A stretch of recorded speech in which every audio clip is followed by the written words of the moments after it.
உன்ன மாதிரி திடீர் தலைவனுங்க இனிமேல் வரவே கூடாது. நீ ஓடி போறது அவங்களுக்கு உதாரணமா இருக்கும். நமக்கு பின்வாங்குற பழக்கலாம் இல்லைங்க. 2026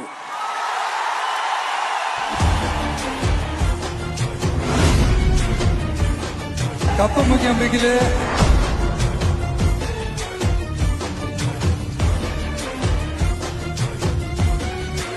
எனக்கு தேவை பதவி பண அதிகாரம் தான் சார். என் சனங்களோட நிம்மதி அவங்கள அடுத்த கட்டத்துக்கு எடுத்துட்டு போகணும்.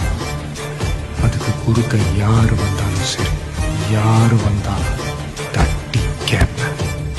சரி, தட்டி கேட்கிற ஒரு தமிழனாய் ஒரு சமூக உணர்வோட வந்திருக்கேன். இது சம்பந்தமா கைது செய்யப்பட்டவங்களை வெளியே அனுப்பிட்டா நான் சந்தோஷப்படுறேன்.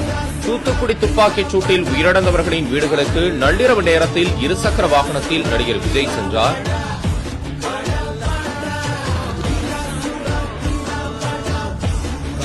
கொரோனா நிவாரண நிதிக்கு நடிகர் விஜய் 1,30,00,000 ரூபாய் நன்கொடையாக கொடுத்துள்ளார். கொஞ்சம் பொறுத்துக்கங்க. 19